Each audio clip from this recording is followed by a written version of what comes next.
Everyman Podcast. Darrell Campbell. Everyman Podcast. You have to say it with a little bit more bass. Everyman. Come from the diaphragm. That's with an extra G if you don't know. So. I don't have that much extra bass in my voice, brother. Yeah, you do. No, I lack the extra foot of height to secure that. How you doing, my brother? Man, I'm doing good. Having fun. Sitting up here at the workplace, NFL Films, going nuts over the NFL 100th year celebration gamut of projects coming down the pipe.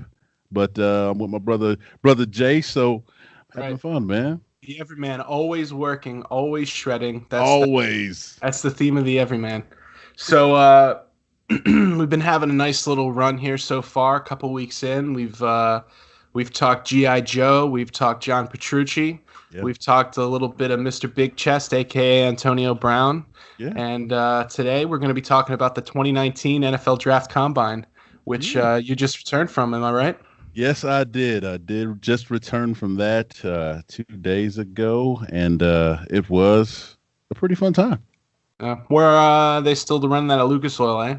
Yeah, right at Lucas Oil Stadium. They had me and a couple of my colleagues at the Omni Hotel, which was quite literally right down the street. So it was great. Good. That's good. So the only thing... Go ahead. I was going to say, was there anything nearby, or were you just in and out of the stadium? Well, I mean, if we talk about things nearby, there are a bunch of food places nearby. That's for sure. Love the food. Oh my God, I ate lots of it. So there's this one place that's right across the street, right? Okay, it's called Burger Study, and I literally believe that there's just like maybe 12 to 20 people, that works, upper echelon of that place, and just quite literally study things about burgers. They have to, because the way those burgers taste is ridiculous. Like, my first 3 words after eating a burger called the Prime Degree. Yes, there is a burger called the Prime Degree. My first 3 words were, "Oh my God." And that's it. Wow. Oh my God. That's all I could say, because it was that good, man. It was that good. Where else? We got St. Elmo's. We have, oh Jesus, that place been around since like 1902, the early 1900s. And all they do is just serve dead animals. And you know me, Jay. Yeah, you need protein. I love dead animals. So you're up there throwing up 700 pounds, and you need the protein. I love dead animals. They have another place called Nada, which is a plethora of decadent Mexican dishes for you. Oh, Mexican, that's my favorite. Oh, bro, they have a pulled pork taco. Pulled pork. Can you imagine that? Can you imagine the robust taste just exploding in your face after you take a bite? It's unbelievable. Like, my face almost melted off. I had a cup underneath me so I can pour it back on and get fun, but it almost melted off. And then you also have what was the last place? Oh, dude, there's this place called Napoli's, right? And it's an Italian restaurant. Everything's fresh. And I had sausage, mushrooms, mozzarella, the topics were amazing. So you're over there crushing sausage sandwiches, and then you're watching super athletes run the 40 who haven't had a carb in 6 months. Oh, yeah, for sure. Ripped out of their minds, with baby faces, all of them running around looking like, newborns in the face, but their bodies are, cavemen. God bless America. Yep. Amazing. That's amazing. So you ate well. That's good. Mm-hmm. Did you see any buddies there? Any catch up with anybody? Any former players? Man, I caught up with a couple guys. So Coach Carl Dunbar, who's a defensive line coach for the Pittsburgh Steelers, was my defensive line coach back in 2004, 2005 with the Chicago Bears. Unbelievable man. Love him to death. We caught up. It was so funny because, like, I saw him on the field and I ran up to embrace him and we hugged, and he's like, "Oh my God, big dog, can't wait to see it." I'm like, "Yeah, man, Coach, I love you, man. I'm really just proud of you. Keep, you're out here coaching and doing your thing and just giving back to the youths of the world." And I'm just like, "Yeah, this is awesome." And then he goes, "Man, how come you haven't? He goes, man, how come you haven't come over to give me a hug and stuff? These last couple of years I've been coming to the combine. I was like, but coach, I did. He goes, you have? I was like, man, we do the same thing every year. Every time I see you, we hug, we embrace, and we just talk about. He said, man, I must got CTE. I said, hell no, don't you put that out there in the universe. You ain't got no CTE, coach. So that was cool. Goodness. That's great. Joel Thomas Joel Thomas, my dog with New Orleans Saints, he's the running back coach. Caught up with him. Leon Lett, another defensive line coach for the Dallas Cowboys. He's super fucking huge and a legend in and of his own right. Man, it was just good to get back. Yeah. Getting on the field a little bit. Man. That's good. Oh yeah. So you had a primetime seat for primetime. I'm assuming, right? Oh, he was right by me, quite literally right next to me, at least 5 to 10 yards away. What's he up to these days? Well, you know what? Primetime has always got to be dressed appropriately. So he came in donning the draftee, our potential draftees sweatsuit. Mm-hmm. With his own emblems on the front and the back. It was prime quite time. Entertaining. That's just what he does. He would like your velour outfit. He probably would. Just how the water beads off, and no matter what weather's going on out there. So, but no, he was he's in prime time form, man. Just loving on the kids, talking about 40s, talking about who was running slow, who was running fast, and who shouldn't be there. So yeah, is he talk a little shit on the field with the guys? Here's the thing: you got somebody that good when they were in their prime, and you got prime out there. I mean, it's for him to see a 4.3, for him to see a 4.6, it's nothing. So when you got guys that come, I'm gonna run this and that, he's just giving them all types of shit, man. It's crazy. He said, "Well, I'm gonna tell you what you're gonna run. You're gonna run like a 4.58." And then they go out there saying, "I'm gonna run 4.43," and then they run a 4.58. See, I told that young man he was gonna run a 4.58. I mean, you should have listened to Prime. So always listen to Prime Time. Yeah, man. That's gre'd. Yep. What'd you think about Rich Eisen's run this year? He hit a 6 flat. That's pretty good, and he did 3 attempts. Well, hold on. Did he improve his time from last year? I looked it up actually. I'm glad you asked. He didn't. He did not. His best time is a 5.9. Really? That was in 2015. Yeah. So this was actually a slight step back, but his best run was his third try, which was the 6 flat. I think this first one was a 6.70, then a 6.77, and then a 6 flat. So to improve 0.7 of a second, that's pretty phenomenal, because Prime was talking about how no matter what, your second or third attempts at a 40 will be slower than your first, because that's where you expend all your gas. So for Rich Eisen to actually improve as he, ran his 40 is maybe he's on the gas. Maybe he's on the gas. Maybe he's on something. Yeah, I wouldn't know. So I don't know. Shoot. Yeah, I always enjoyed that, and I loved the video they put together of him, running with the fastest guy with a 7-yard head start. And all the way to the slowest guy with an even head start. He didn't beat anybody, but there was one young man that they put on blast. I'm not gonna throw out any names, but there was a man from high school that he did beat. Was the only person he beat. So props to that to Mr. Rich Eisen, and he also raised a lot of money for his charity there, which is very cool. It's always important. Yep. So I noticed there was a little. Some new technology with this hat cam. You want to walk me through that? Did you have any involvement in that? Yeah, so it was funny. We've never had POV cams at the NFL draft, at least not for film or for coverage or anything like that. And this was the first year of it. And so there was this company by the name of Sports Cam Pro. There's a guy by the name of Chris Stramakia who runs the business, and they kind of let him be in the side with the draft this year around. And it was pretty neat, because this is actually the first time I've ever been at the combine, and actually outside of my regular obligations, which are to help to direct the network broadcast cameras, to actually film. So I got the hat cam on my head and directing cameras at the same time. So it's kind of crazy. But so you actually wore the head cam. Oh, I wore the head cam, man. So is it safe to say that the Everyman universe can get a little taste of Darrell Campbell's vision out there? Yes, they can. If you tuned into the combine on Sunday and you saw some POV footage, 9 times out of 10, I'm going to say that was on my head, man. It was on my head. There you go. Look it up on YouTube, folks. Yep. That's great. So let's get into the combine a little bit. So for anybody listening that has no idea what the NFL combine is, walk us through what that is a little bit. So the NFL Combine, in a nutshell, is just a way for scouts, for organizations, NFL organizations, all the 32 vendors that represent the league, to get their first look at athletes, draft hopefuls coming out.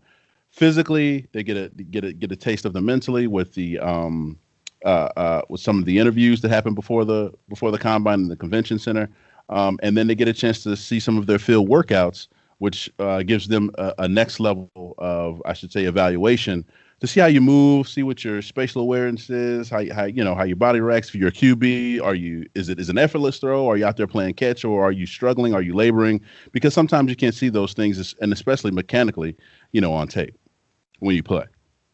So it's an opportunity for the front office to really just get a uninterrupted front row ticket to seeing these prospects in person. Yeah, well, we got that, and then you got the whole added pressure because, the lights are on now.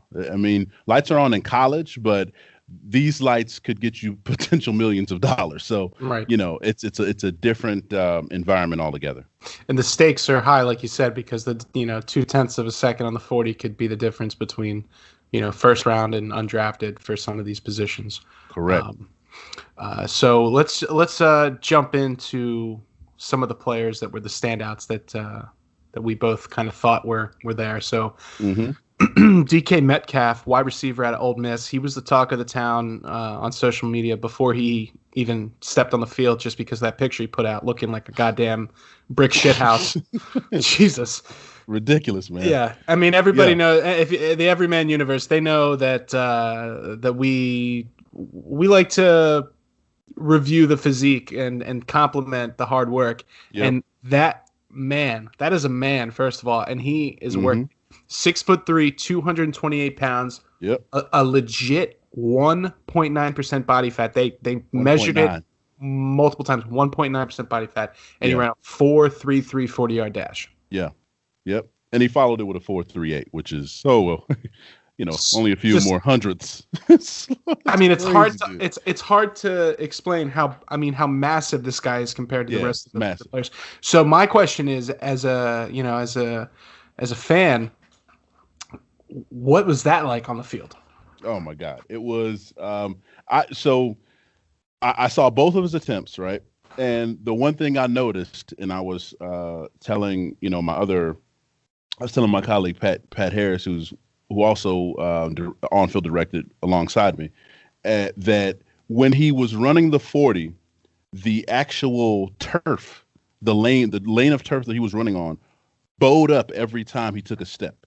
It was like you remember like Looney Tunes, like they do that. Yeah, they do that fast. They run really fast. Yeah. Like the road runner, like me, and then like the freaking Yeah, it would just roll up. That's what the turf was doing when he ran, man. And then let's just couple that with like his arms are like 35 inches long, which is like longer than mine. Like when he ran, his elbows past his knees. It was disgusting. Like it was like Forrest. If you turned Forrest Gump into like the Terminator and made him like 6'4" and just gave him 1.9% body fat and unfabricated abs. I know that's not a word, but like if you did that, you would get a pretty good indication of what DK Metcalf did. It was nuts. Just for perspective, Dwayne Johnson's about 6'5", 265 pounds. So this is a guy that's nearly the size of The Rock. That's 1.9% body fat. That's running at a unbelievable speed. That's somehow a wide receiver. And now there was some controversy because his 3-cone drill time was a 7.3, and a lot of people made a big deal about that because Tom Brady did it in 7.2 back in the day. Do you think that's a legitimate concern, or do you think he just was like, I don't care? Man, let me tell you how this thing goes. These kids come in, right, and they run their 40s. They run both of them. So they run the first one, they blow their load. They run the second one, they blow their load again, right? There's 2 loads, right? And then that's a lot of loads. That's a lot of loads being blown. And then they come, and then they do position specific and skill specific drills on a field multiple times in a row. And then you know what they do after that? They broad jump, they vertical, and then they will go over to do 3-cone and a short shuttle. So by the time he did a 40-inch. He had a 40-inch vertical, and dude, he said that I know I could have done a 42. So he's done all that shit. Yeah. And then you go out and do a 3-cone drill. Yeah, man. Yeah. Crazy.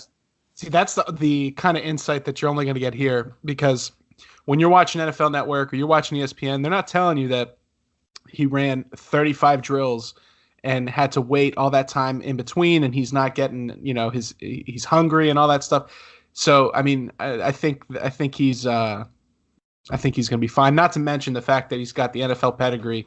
He's a second-generation NFL player. His father, Terrence Metcalf, who was a 350-pound guard in the NFL for 7 seasons. I'm so glad you said that. Drafted by the Bears in 2002. Yep. So let's talk about his dad. Let's talk about his dad, right? So Terrence Metcalf, or as I like to affectionately call him, T-Met, because when he puts his hands on you, it's Get Met Productions. Like, your chest is going to go through your backside, probably with your spine attached. And that's not a good thing if you're hearing it from me.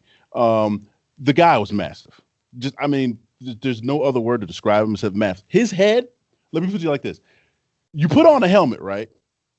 And some people, when they put on a helmet, you got a little bit of neck room. You can move that thing around, right? Once T-Met's helmet went on, like, it was just one direction. Like, it was like robot. He has to turn shoulders with the head and the upper body so he can go and destroy people, because his head is that big. Like, his helmet touches his shoulder pads. That's how big his head is. And he's built like a turret. Dude, it's ridiculous, man. Like, and how do you have that information?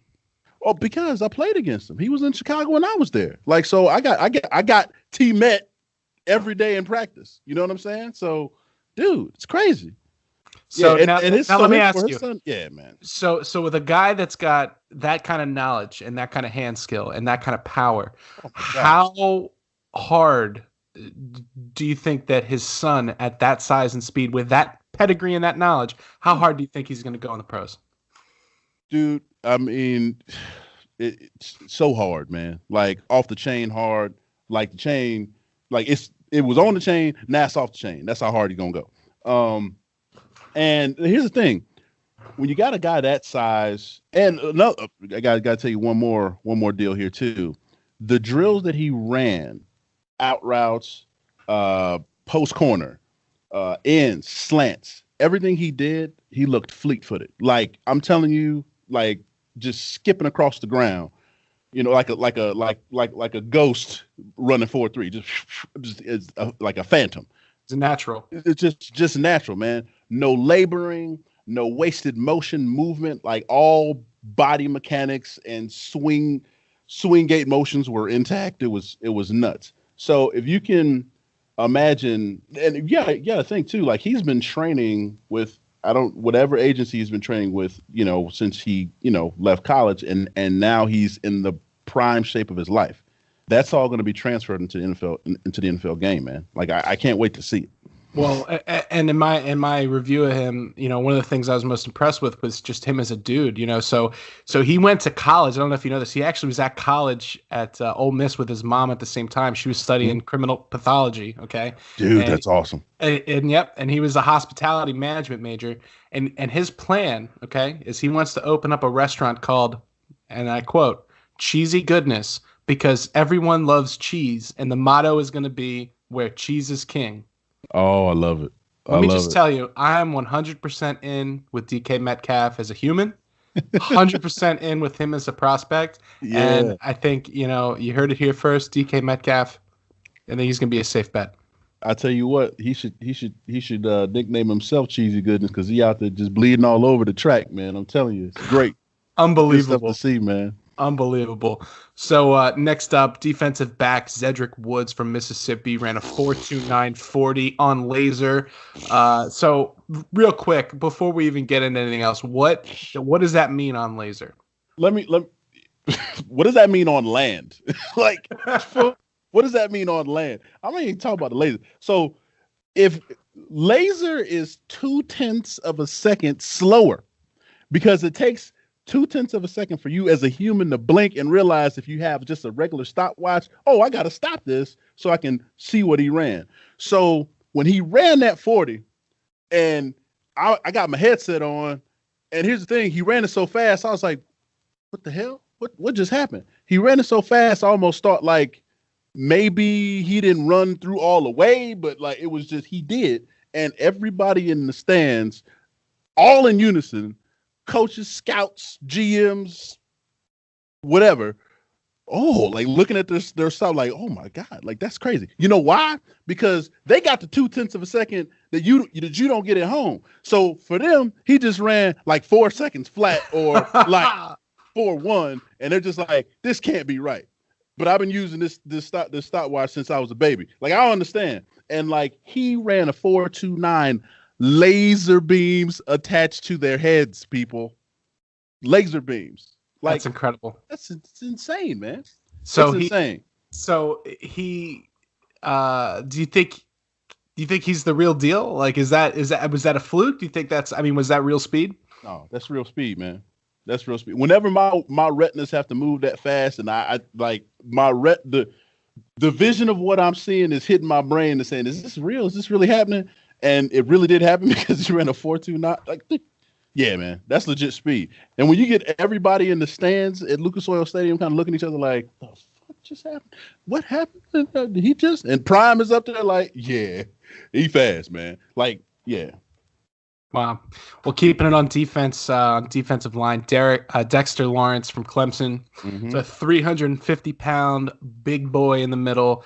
He ran a 5 flat 40. Yep. Tweaked his quad, didn't finish the remainder of the drills. Do you think he's going to be ready for his pro day? Is he going to be ready for the draft? What's your thoughts on him? So I'm going to tell you how this whole thing happened, right? So I'm out there. I see this large human being, this large, massive individual. Brother Jay, you know me. I'm about 6'4". I'm over 300 pounds. I'm sizable. Like, I mean, I'm noticeable. Like, if I go down the street, you can be like, "Hey, man, that's a big ass dude right there." I can agree. Yeah. This young man who had the face of a baby and the body of just 2 Brock Lesnar's. Oh, 2 Brock Lesnar's. Just like he could DDT you on sight. He was just a large individual. They have him listed at 6'4" and 342 pounds in the combine, like little write-up deal, right? He is legitimately 3 to 4 inches taller than I am in person, and he has to be over 350 pounds. Now, when I watched him run, he runs like a deer at that weight. I was amazed at how light-footed. Deer. He's powerful, and you could tell he's moving the ground, but like he looked light on his feet. I did pick that up. Oh yeah, I was impressed. So you don't think there's any issue with that? No. Quad? Here's the thing. Just like any young man in that environment with that much pressure, and you train as hard as you do to run the best times you can and finish all the drills. Right? He came over to the side after all the cameras and stuff got off of him. I took my headset off. I said, "Hey, listen. You don't have to do anything for the rest of the day. I know you pulled your quad, I know you tweaked it a little bit, but you're gonna be cool, man. You're gonna be all right. You don't need to do anything else. You know, don't shed a tear about this. Get healed up, go to your pro day, knock that out. You're gonna be good." So, yeah, he's all right. he just made money. He just made money. So you're hearing it here, guys. The Everyman Podcast making money for these defensive draft prospects. GMs, I hope you're listening. So we got it here. So flipping on the other side of the ball, one of the guys I'm most excited about after my review of the combine prospects is quarterback Drew Lock out of Missouri. Mm-hmm. 6'4". Okay, he's prototypical size. He's got that Jay Cutler swag. Like watching him. He was swaggy. Like he didn't care. I felt like he didn't care where he was. The cameras didn't bother him. He was just throwing darts all over the field. Ran a 4.70 40, deceptively fast. When I was watching his tape at Missouri, the dude was just lighting everybody up all over the field. He can run it from 50 yards out and score a touchdown. He could throw it 50 yards through the air and score a touchdown. The guy's got not very many holes in his game. Mm-hmm. What was he like on field in person? Did you get the same kind of vibe that I'm getting on him? I got the same kind of. I'm glad you said it kind of looked like he didn't, and this isn't a bad thing. Like to look like he kind of like didn't care, like he didn't have a care in the world, like he just went out there. He just exuded confidence. I would say the one of the biggest things about the kid was the fact, like you said, he was swaggy. He exuded confidence in all of his throws. You know what I mean? And if I'm talking about just like his skill set in general, consistent, and that's what I love to see, especially out of young quarterbacks. You get in there, you're consistent. You have consistent velocity on the ball. If you're out there and it looks like you're playing catch, but you're zipping that thing around, that's what you want. That's what you want to exude to all the GMs and the QB coaches and the scouts that come there to watch you in person. And that's what he did. Yeah, I would love to see him on the Steelers. I'll just put that out there for karma's sake. So a guy I know you told me you really liked offline here was Daniel Jones from Duke. What'd you think about him? So for again, and I try to keep it really simple so people can understand and not really get into all the minutia with respect to skill set and how and higher level grading when it comes to these guys. Daniel Jones, again, very consistent at QB when he was throwing his routes. Any route, all up and down the route tree, he can do it. Outs, post corners, crosses, slants, the deep ball, great accuracy, great touch, and that's exactly what it is that you come to watch when you come to the combine as a scout. You know what? A mature kid. There were a couple. A kid that can bounce back. There were a couple throws he had in there that weren't so great. You know what I mean? He didn't turn into a head case. He didn't get down and in on himself. He got right back up, 3-step, 5-step, 7-step, and was just humming it, man. And you love to see that too. And I could really respect. He's got some serious athleticism. That's because he's so big. It's kind of hard to tell. I mean, he had a 33.5-inch vertical, 120-inch broad jump. He could throw the deep ball, and like you said, he's got that ability to bounce back. So I'm really looking forward to seeing where he ends up. Yep. That brings us to Dwayne Haskins out of Ohio State. Didn't run the best 40, but that's not what he's there to do. Yeah, he's a guy that's gonna hang back in the pocket and just pick you apart. He looked like he was ready to go. Yeah, he was. Tremendous upside with this kid, I think, just in terms of what he brings to the table as a QB. He's got the size, he has the arm, he's consistent. His upper body mechanics. He's not a U thrower. He's a C thrower. And he can zing it, man. Now, real quick, I want to interrupt you there. Sorry. What does that mean? C thrower and a U thrower. So, like, if you're a U thrower, that means when you deliver the ball, the bottom portion of your palm is kind of on the base of the ball as you turn it. So it looks like a U when you deliver the ball. If you're a C thrower, then your hand is over top of the laces, and when you come through and you follow through with your motion, you torque and you get some more zing on that bottle. So you get some zing on. Who's an example of a successful U thrower? I'm trying to think. Successful U thrower. I don't want to put any names out there, but just understand. Just understand that if those are the type of throwers that you want. That was my point. So Dwayne Haskins really he's got everything you're looking for in a leader and a quarterback on the field.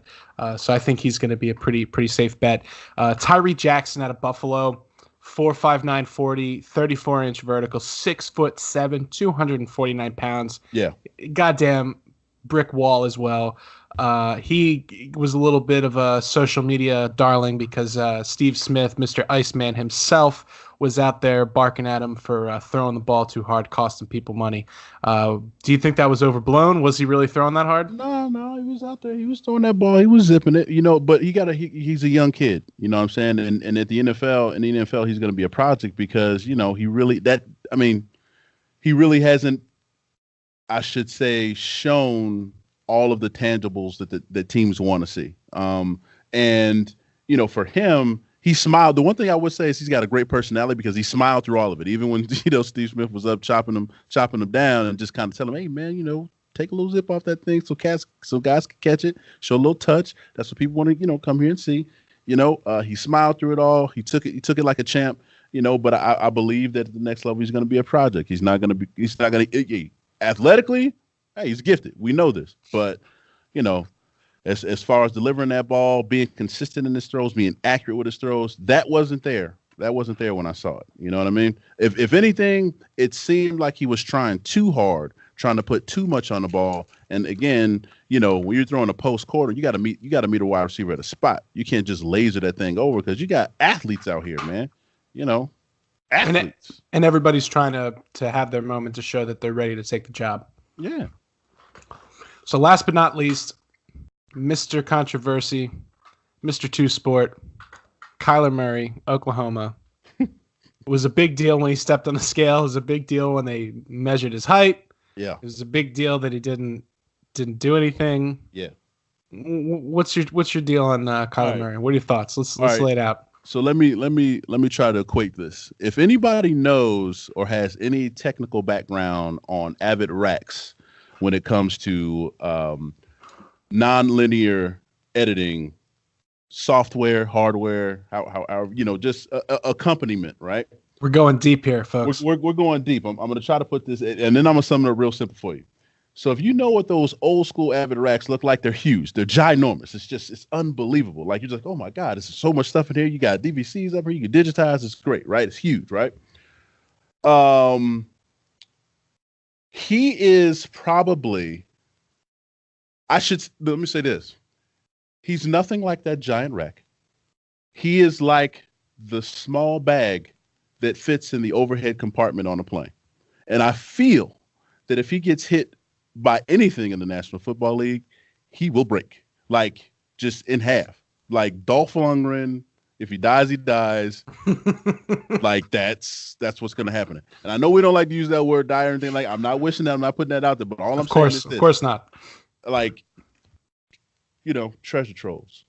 That's what I would. He's like, I think it's a fair.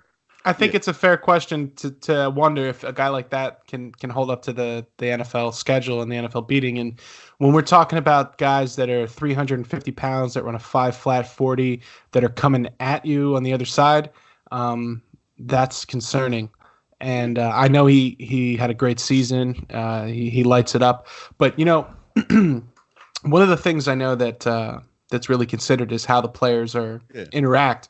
And I watched all his press conferences at the combine, and he kind of strikes me as a dude that has a bit of an attitude, and he seems kind of I can't quite put my finger on it, but I don't know how he's gonna do. But he looks like he's got the skills to do it. But when you combine the size thing, I'm sure some team is gonna take a flyer on him early. Where do you see him landing? Do you think he's on the RG3 end of the spectrum? Do you think he's, on the Baker Mayfield end of the spectrum? I don't think he's on the RG3 end of the spectrum, and this is why, because I don't want people to confuse the mania that surrounds some of the young guys that come out with things that are meaningful. And this is what I mean by this. So to me, it means a lot more if you, as one of the highly touted prospects, come out and quell all the concerns that people might have about your game, about your physicality, about your skill set, about all the things that will be challenged at the next level by being in that environment, being in that moment, and delivering as planned. In your mind, if you come there and you're that level of a quarterback, like the mania surrounding you is huge, but there's nothing meaningful because you have not shown anything. So what a GM, what a scout does is they evaluate the people that want to be there. I believe Tom Collins said, "Hey, we want." I forget what he said about the whole Le'Veon Bell thing. We want. He said we want volunteers, not hostages. That's it. So that's the deal. You can't be held by the mania and just look, you got to come and deliver. You got to come and act this plan. You got to come and show everybody, hey, look, this is I am as advertised. You know what I'm saying? I am as advertised. When you don't show, then you know what people don't know. And you don't want that hovering over your head going all the way to your freaking pro day. You know what I'm saying? You just don't want it. And to be that small, to be that fragile looking, that's a concern, man. Like, I saw him and I didn't want to shake his hand because I was like, I might hurt him. That'd be a problem. And I didn't. I gave him a pat. I gave him a soft love tap on the back. Hey, what's up, bro? But he is a little dude. Little dude. Yeah, and I mean, I'm roughly the same height as him, and just my size compared to you, I can't imagine playing against you. Like, that blows my mind. That's what I was thinking about when I was watching him. Think that him not working out at the combine is going to affect him at all, his draft status at all? I think it'll affect him in terms of people. How can I put it? When you don't work out at the combine, there's kind of like a stain on you when it comes to the evaluation process. And even if at his pro day, he shows all the throws, he does all the little things he's supposed to do, people always wonder why, why didn't he just go out there? Because here's the thing. When you go to your workout, it's comfortable. When you're at the combine, you have to throw to the best receivers from all over. And that's what you have to get used to when you go to the next level. You're not going to have the same wideouts that you had at school to throw to when you go to the NFL. You're going to have Julio Jones. You know what I mean? You're going to have, top tier grown men, that know the steps in the route tree like the back of their hand. You know what I mean? And it's all about timing. It's all about anticipation. And it's all the 1% of the 1%, So, yeah, I think he'll be okay. But I still think that a lot of the scouts are going to wonder and have that kind of iffy nature about him just because he didn't show up when he could have. Yeah, I think ultimately the whole deal with him in the baseball is really to use as a bargaining chip, either this year or down the line. Yeah. Because he pretty clearly seems to be a savvy businessman. Yeah. So what do you think that the NFL Combine means to a college prospect, and how that relates to what the front office views it as? Well, I think for college prospects, especially those that aren't top tier, if they get invited, I believe that the combine means an opportunity, an opportunity to showcase your skills and show if you are highly touted, that you're supposed to be there, and if you aren't, that you're supposed to be there. You know what I mean? So it's an opportunity for people to put their skills on display and let every organization, all 32 vendors know, listen, I'm here.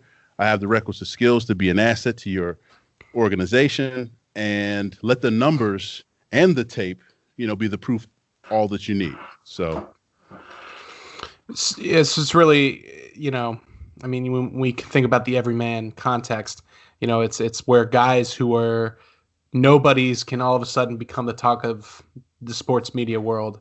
And guys that maybe are the talk of the town can take a hit, maybe like Kyler Murray. Yeah.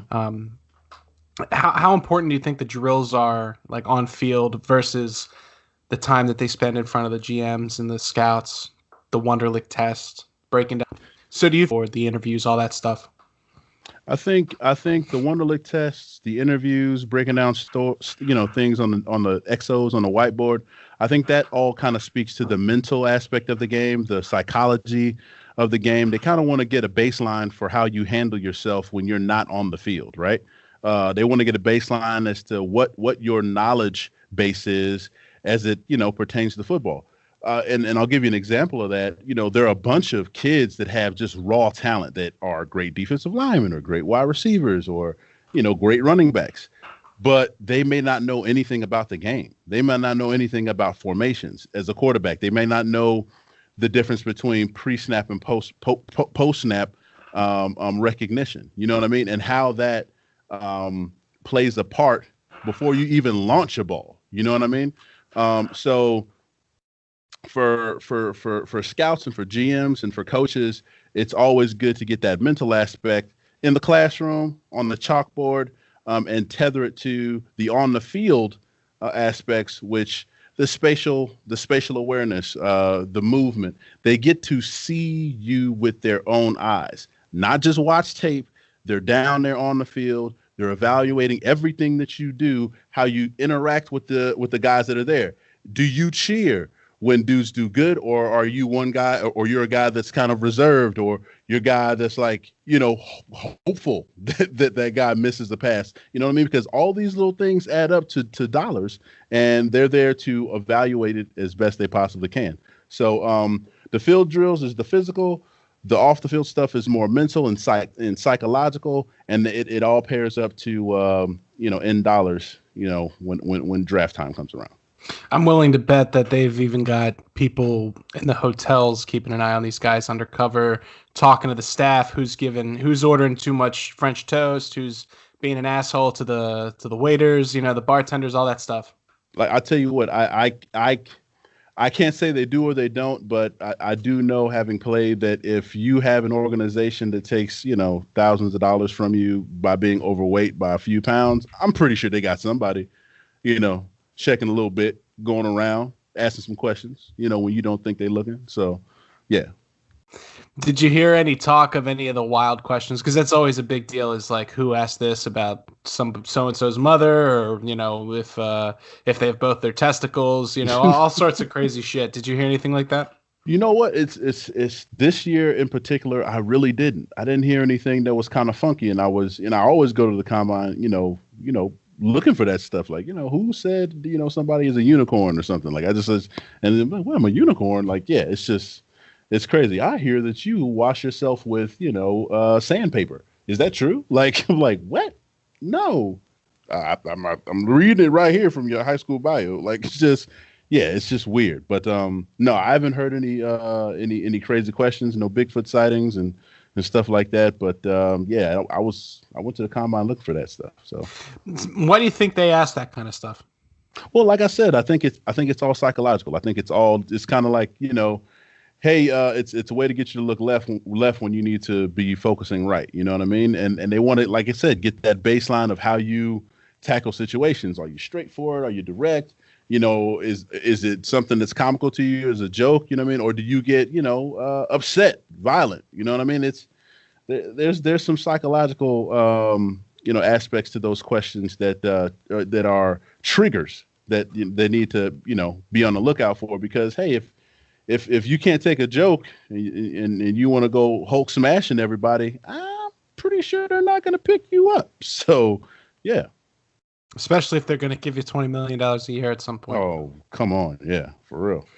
That's incredible. So wrapping up here, looking forward to the NFL draft at the end of April. Top 5 teams, top 5 picks. Number 1, Arizona Cardinals. 2, the 49ers. Mm-hmm. 3, New York Jets. 4, the Oakland Raiders. And 5, Tampa Bay. Do you think that any of these guys we talked about go in the top 5? I believe a couple of them might. It's so hard to tell because not everybody has, gotten to their pro days yet, and then there's subsequent evaluations after that. So it just depends on how the bread rises and falls with their draft status. So. Yeah, it's always exciting time this time of year with football, with getting ready for the draft, and this is not the last time we're going to be talking football. We're going to be breaking down the NFL draft as it gets much closer, and I'm really looking forward to that. Coming up next week, we've got professional wrestler Nick Cutler. Really looking forward to getting that out in the air. Awesome. This was another successful week, and check us out on Facebook at the Everyman Podcast. We're all over anywhere you can get a podcast if you're obviously listening to this, and just tune in and enjoy the ride. Peace, guys. We'll talk to you next week.